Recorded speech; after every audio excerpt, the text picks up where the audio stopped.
So now you can track just about anything and anyone, or can you? In this Apple AirTag review, I'm going to dive deeper into the technical aspects of this tiny tracker, including its pros and cons and the lowdown on privacy. I'm also going to cover tracking your cars, bikes, boats, pets, keys, luggage, and even people. I'm Dee, the review fella. Let's get right into it.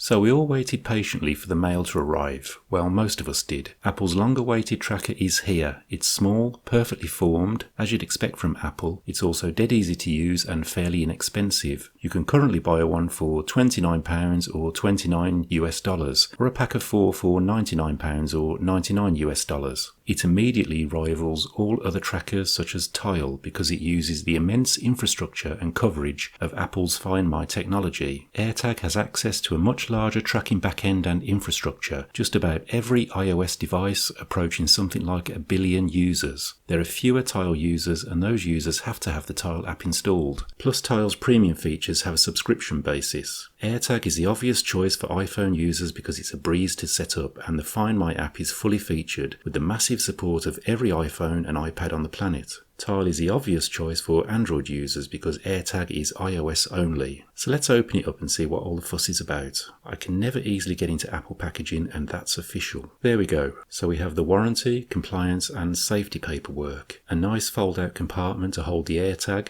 As always, the Apple packaging looks good and feels quality. Some basic instructions telling you how to download the latest iOS version. You'll need iOS 14.5 on your phone or iPad. Any iPhone from the 6S onwards should be able to download the software. Let's get this out and take a closer look. It feels quality, it's very light and feels very smooth. Typical clean and functional Apple design. You can take advantage of free engraving if you order this from Apple. They'll engrave your phone number, a message or emoji. I left mine blank as that didn't really appeal to me. So as long as Bluetooth is turned on, pulling this plastic tab makes the battery connection and should activate the device. It's quite hard to pull out. There you go, you can hear the activation tone, but nothing else seems to be happening yet, perhaps because my screen is off. Let's take a closer look at it. The back is plastic and the front is highly polished stainless steel. The Apple logo is engraved in the middle with some small writing saying it's made in China and has Bluetooth and ultra-wideband technology. So I retried the connection, turning Bluetooth off and on again, and the connection screen appeared. Once you press the connect button, you can choose an option like backpack or keys to link the AirTag to. It's a way of identifying the tags if you have more than one, or reminding you what it's attached to. I chose keys, at which point it registered the AirTag to my Apple ID and shows the device location in the Find My app. As expected, a fairly quick and painless setup process. It just took a couple of attempts with Bluetooth off then on to get it recognised. Maybe it wasn't close enough. So let's look inside and find out what makes this tick. It's a little tricky to get the battery cover off. At first I thought the cover was going to just pop off, but I had to do a quick look up and see how it was done. It's a case of pressing down and rotating the top cover counterclockwise, but because the top is smooth and metallic, it's kind of hard to get a grip of. I can't see kids getting into this very easily. Once it does come off, it reveals a standard CR2032 3V battery. With normal use, this should last around 1 year according to Apple. Putting the cover back on is a case of reversing the process, pressing down and turning clockwise. Again, it's not the easiest thing to do. The surface is so smooth. So there you have it, the handsome Apple AirTag in all its simple and shiny glory. But what can it actually do? There are various scenarios I can see this working in. The obvious ones are things like using it as a key or luggage tracker. Apple do various key rings and luggage loops. These are priced fairly high though, often costing more than the device itself, and in some cases so much that I'd be more concerned with losing the leather keyring or having it stolen. You can see how someone might discard your AirTag and keep the luxury holder. Of course, your budget option will always be third-party choices which are very reasonably priced. I guess that's where Tile has an advantage with a hole in the corner, which can fit straight onto your keyring. Before moving on to privacy and the possibility of being tracked yourself or tracking others, let's quickly look at some other ways you could use this. We've already touched on the obvious ones, keys and luggage. If you have an iPhone 11 or later, you can take advantage of precision tracking. In my test, this worked up to 25 to 30 feet by line of sight, but place the tracker in a bag or another room and it will be much less. It's a handy feature to find keys around the house, for example, but this feature has a very short range. You can also use audible tracking and make the AirTag beep.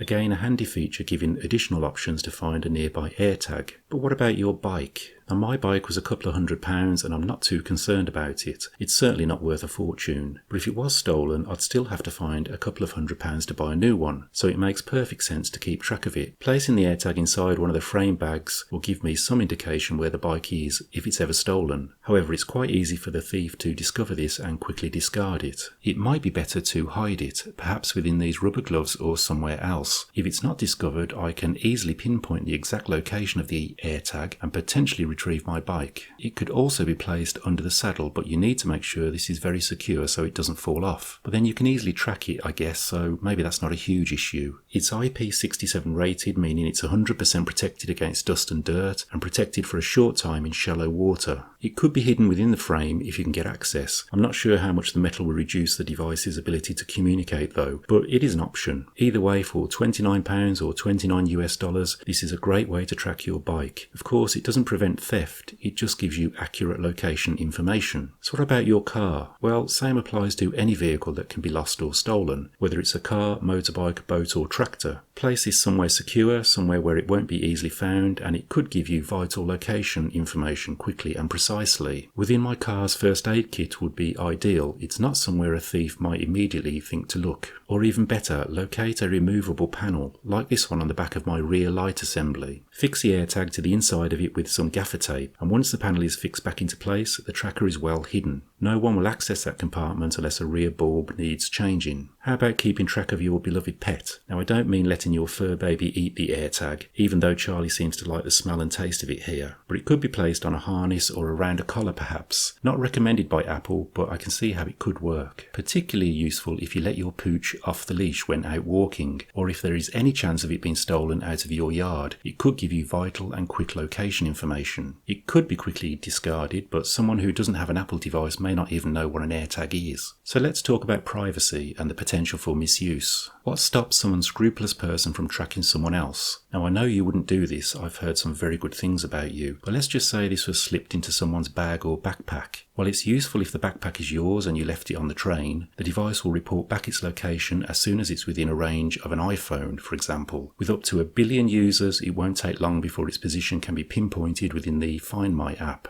However, if you're trying to track somebody and that person has an iPhone, they will receive an alert on their phone when they arrive home, telling them that they have a tracker nearby which may be trying to track them. Not only that, it'll show them the route that has been tracked and give details on how to disable it, but this only seems to kick in when that person arrives home. I guess this is so a luggage attendant, for example, doesn't receive alerts when handling your luggage at the airport. The device is away from you, but the attendant hasn't travelled home with it. If they did take it home, they would be alerted if they had an iPhone. If you're on a bus or driving in a car with others, nobody would receive an alert either because the AirTag is with you. The details on this are a little vague, but that's how I understand it works. So what if you have a non-iOS device, let's say an Android phone? Well, the AirTag will not push a message to an Android phone warning of tracking. You need an iOS device and the Find My app for that. But if it senses it's been away from you and with someone else for 3 days, then the AirTag will beep constantly to alert that person. It will take 3 days for this to happen though. Also note that there are videos on YouTube that show you how to disable the internal speaker, so just be aware of that. It goes without saying that tracking anyone without their knowledge or permission is more than likely illegal where you live. Once you activate Lost Mode within the Find My app, anybody who touches the AirTag with an NFC-enabled device, including Android phones, can read a message that says it's lost. The AirTag gives out details you made available for such an occasion, such as a message, phone number, or email. If you don't activate Lost Mode, the device will not show any information to others other than alerting them that it suspects they may be being tracked. This is done via a message or beeping, as already mentioned. So just to recap on some features, if you want to use precision tracking, you'll need an iPhone 11 or better. You'll need iOS 14.5 on iPhone or iPad and an iPhone 6S or better. You can have up to 16 AirTags with each Apple ID. Lost Mode doesn't have to be enabled to report back the AirTag's location. At any time, the Find My app will show its current position. Lost Mode will present your details to anyone who taps the AirTag using a device with near-field communication enabled, so use it sparingly. This will show details such as a message, phone number and email. whatever you decided to show within the lost mode settings. Don't enable lost mode and your details won't be revealed. The owner gets current location information but not location history. So if your AirTag is taken home by someone then discarded, you're only going to see where it is now, not where it has been. A victim or thief will get alerts advising that they are being tracked. A detailed map of the tracking route will be available to them, including information on how to get rid or disable the tracker. The AirTag will also constantly beep after 3 days of being away from you and with someone else for non-iOS devices such as Android users. So there you have it. I hope you found that interesting. Of course, the features and functions of Apple devices are liable to change over time with software updates. I'll keep you posted of anything significant. There are links in the description to the products in this video and to some of my other gear should that interest you, so please check them out. If you found this video useful, please consider a thumbs up and consider subscribing. I'm always talking about tech, and it's a big help to my small channel if you do that for me. I really appreciate it. Thank you once again, stay safe, and I hope to see you soon.